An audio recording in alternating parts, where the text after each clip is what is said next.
The Ruby, a parable from the Hindu tradition. This is a retelling by Jim May. And this is the story about the man in the story in the Hindu tradition is a sannyasi, and that's someone who's given up everything and lives a very simple life in order to truly encounter the sacred. And this story always touches me. It's very simple. Let's begin. The old man had slept the night at the edge of the village.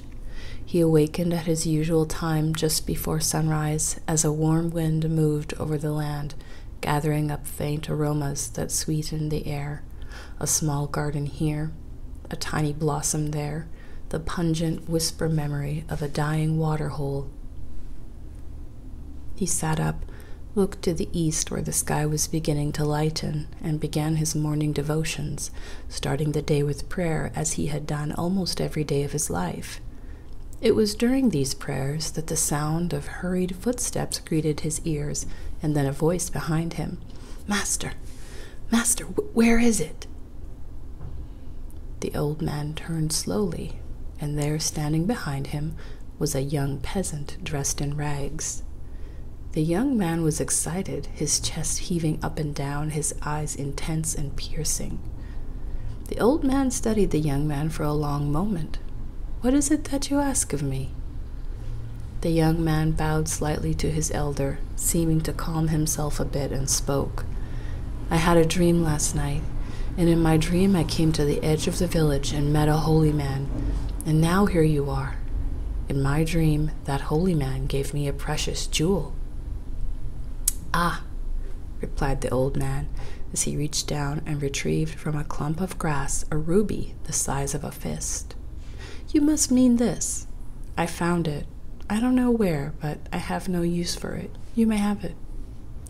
With that, the old man handed the ruby to the young peasant, a man whose hands had never held more than 2 copper coins at one time.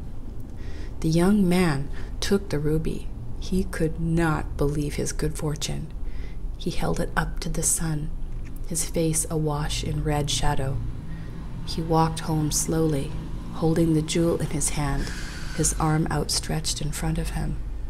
He could not take his eyes off of it. Returning to his small cottage, he placed the ruby on the table, pulled up the one chair that he owned, and sat all day admiring his treasure. He would turn the stone this way and that, slowly, reverently stroking this great gift over and over as the hours passed. That night, the young man had difficulty sleeping. The next morning, he was traveling to the fields, the ruby secure in his pocket, when he came upon the old man. It is said that the young peasant approached the holy man, took the ruby out of his pocket, and gave it back. "I do not want this. I want what you know that made it so easy to give it away." La, la.